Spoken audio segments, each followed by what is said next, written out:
ओम नारायण विद्महे वासुदेवाय धीमहि तन्नो विष्णु प्रचोदयात।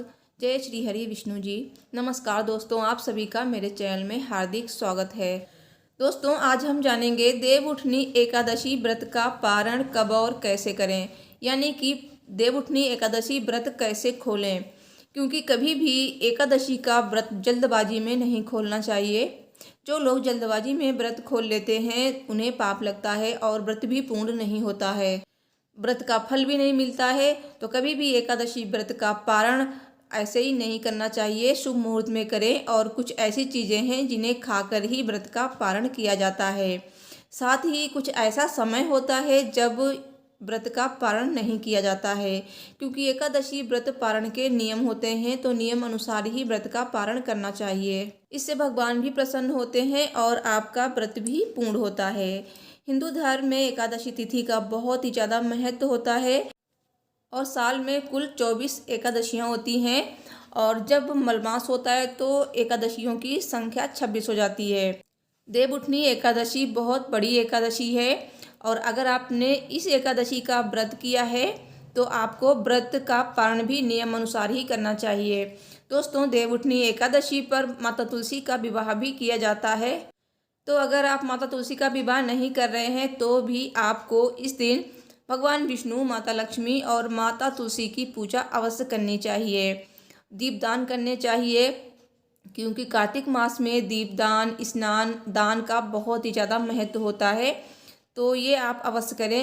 दोस्तों, कार्तिक मास में आप दीपदान अवश्य करें। चाहे तो आप आंवला दीपदान कर सकते हैं या फिर आप सिंपल मिट्टी के दियों का दीपदान भी कर सकते हैं। और दीपदान की संख्या कभी भी काउंट नहीं की जाती है, ज़्यादा से ज़्यादा दीपदान कर सकते हैं तो करें, वरना 5, 7, 11, 21, 51 जितना भी आप में सामर्थ्य है उतने दीपदान कर सकते हैं। और दोस्तों, अगर आपने देवउठनी एकादशी का व्रत नहीं किया है तो भी आपको इस दिन भगवान विष्णु और माता लक्ष्मी की पूजा पूरे विधि विधान से करनी चाहिए, मंत्रों का जाप करना चाहिए और इस दिन कथा अवश्य पढ़नी चाहिए या सुननी चाहिए। तो इससे भी हमें कुछ ना कुछ पुण्य फल प्राप्त ही हो जाता है, भगवान विष्णु की असीम कृपा मिलती है। तो आइए जानते हैं कि एकादशी व्रत का पारण कब करें, कब ना करें और क्या खाकर करें। दोस्तों, एकादशी व्रत का पारण कभी भी हरिवासर में नहीं किया जाता है। जैसे कि एकादशी के दूसरे दिन होती है द्वादशी तिथि। द्वादशी तिथि में ही एकादशी व्रत का पारण किया जाता है, लेकिन द्वादशी तिथि की पहली 1/4 अवधि को ही हरिवासर कहा जाता है। तो इस दौरान पारण भूल कर भी ना करें। और एकादशी व्रत का पारण कभी भी सूर्योदय से पहले नहीं करना चाहिए। दोस्तों, तिथि के घटने बढ़ने के कारण कभी कभी ऐसा होता है कि द्वादशी तिथि सूर्योदय के पहले ही समाप्त हो रही होती है। तो ऐसे में भी आपको एकादशी व्रत का पारण सूर्योदय के बाद ही करना चाहिए। तो जो लोग जल्दबाजी में पारण कर लेते हैं उन्हें पाप लगता है और व्रत का पूर्ण फल भी नहीं मिलता है। तो 2023 में देवउठनी एकादशी का व्रत 23 नवंबर को रखा गया है और देवउठनी एकादशी व्रत का पारण 24 नवंबर को किया जाएगा। तो पारण का मुहूर्त है 24 नवंबर दिन शुक्रवार को सुबह 6:50 से सुबह 8:57। तो इस अवधि के दौरान आप पारण कर सकते हैं। और ध्यान रखें कि आपको स्नान कर भगवान विष्णु की पूजा भी करनी है और उसके बाद फलाहार के साथ व्रत खोलना है। तो व्रत आप क्या क्या खाकर खोल सकते हैं ये भी मैं आपको बताऊंगी। तो देवउठनी एकादशी के अगले दिन यानी कि द्वादशी तिथि पर स्नान आदि करने के बाद भगवान विष्णु की पूजा करें और फिर भगवान विष्णु के समक्ष घी का दीप प्रज्वलित करें। उसके बाद भगवान विष्णु को भोग अर्पित करें। भोग में तुलसी पत्र अवश्य शामिल करें। उसके बाद भगवान विष्णु के मंत्रों का जाप करें, आरती करें। फिर आपको अपने पारण का भोजन बनाना है। तो भोजन आप जो बनाएंगे ना वो आप ब्राह्मणों को खिलाएंगे, तो इसीलिए भोजन बनाना है। आप चाहें तो आप सूखा अनाज का भी दान कर सकते हैं मंदिर में, या फिर आप जरूरतमंदों को दान कर सकते हैं।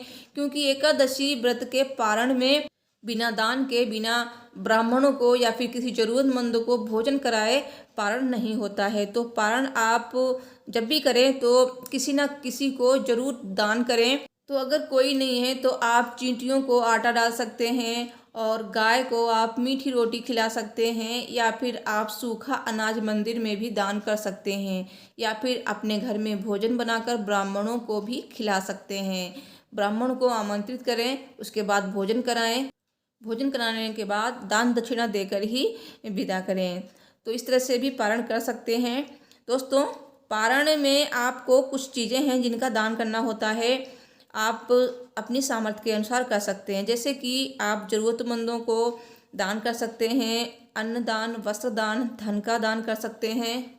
और इस दिन आप जूते चप्पल का दान कर सकते हैं, या फिर सर्दियां चल रही हैं तो आप कंबल का दान कर सकते हैं, ऊनी कपड़ों का दान कर सकते हैं। तो दोस्तों, हमेशा ज़रूरतमंदों को दान करना चाहिए, जिससे उनकी ज़रूरत भी पूरी हो और तभी आपको अपने दान का पूर्ण फल भी मिलेगा।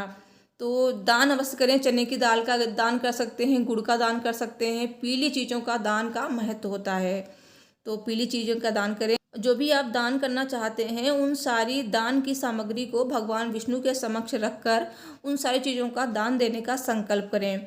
तो संकल्प कर कर किया गया दान बहुत ही ज़्यादा उत्तम फल प्रदान करता है और इससे भगवान विष्णु भी प्रसन्न होते हैं। दोस्तों, आप एकादशी व्रत का पारण क्या खाकर करें, ये भी हम जानते हैं। तो एकादशी व्रत के पारण में कुछ ऐसी चीज़ें हैं जिन्हें खाकर अगर आप अपने व्रत का पारण करेंगे तो इससे भगवान भी प्रसन्न होंगे और आपका व्रत भी पूर्ण होगा। तो एकादशी व्रत का पारण आप तुलसी पत्र को अपने मुख में रखकर भी कर सकते हैं, क्योंकि तुलसी जी भगवान विष्णु को बहुत ही प्रिय हैं। और दूसरी चीज़ है कि आप एकादशी व्रत का पारण आंवला खाकर भी कर सकते हैं। आंवले के वृक्ष में भगवान विष्णु का वास माना जाता है, वास होता है। तो आंवला खाकर अगर आप अपने व्रत का पारण करते हैं तो इससे आपके सौभाग्य में वृद्धि होगी और आपको उत्तम संतान की प्राप्ति होगी। तीसरी चीज़ है, एकादशी व्रत का पारण सेम खाकर भी कर सकते हैं। और एकादशी व्रत का पारण शुद्ध देसी घी, गाय का देसी घी होना चाहिए, तो अपने मुख में रख लीजिए, इससे भी पारण हो जाता है। दोस्तों, कभी कभी ऐसा होता है कि द्वादशी के दिन जब पारण होता है एकादशी व्रत का, उसी दिन त्रयोदशी तिथि होती है, यानी कि प्रदोष व्रत होता है। तो अगर आपका नेक्स्ट डे प्रदोष व्रत है तो आप घी अपने मुख में रखकर भी पारण कर सकते हैं, या फिर जो जल भगवान के चरणों में आप अर्पित करते हैं उस जल से भी पारण कर सकते हैं। इससे आपका पारण भी हो जाएगा और आपका नेक्स्ट व्रत भी शुरू हो जाएगा। दोस्तों, एकादशी व्रत के पारण में कुछ ऐसी चीज़ें हैं जिन्हें बिल्कुल भी नहीं खाना चाहिए उस दिन, तो जैसे कि लहसुन, प्याज, मांस, मदिरा और मसूर की दाल और बैंगन, इन सब चीज़ों का सेवन नहीं करना चाहिए, क्योंकि ये सारी चीज़ें तामसिक मानी गई हैं। एकादशी व्रत के पारण में कांसे के बर्तन का प्रयोग बिल्कुल भी ना करें। दोस्तों, इस दिन आप दीपदान कर सकते हैं। एकादशी के दिन आप दीपदान कर सकते हैं, 11 दीपकों का दान करें। और आप इस दिन आंवला दीपदान कर सकते हैं 5 जगह। तो 5 जगह में जैसे कि आप अपने घर के मंदिर में करें, तुलसी माता के पास करें, आंवला वृक्ष के पास करें, शमी वृक्ष के पास करें, और आकाश दीपदान भी कर सकते हैं। और आप गंगा दीपदान भी कर सकते हैं, या फिर आपके आसपास कोई नदी है वहाँ भी दीपदान कर सकते हैं। और एक दीपदान आप अपने मेन गेट के पास अवश्य करें, चाहे तो 2 कर सकते हैं, गेट के दोनों तरफ। तो वीडियो पसंद आई है तो प्लीज़ वीडियो को लाइक और चैनल को सब्सक्राइब करें। मैं मिलती हूँ नेक्स्ट वीडियो में। Thanks for watching. हर हर महादेव। जय माता दी। आप सभी को देवउठनी एकादशी और तुलसी विवाह की ढेरों शुभ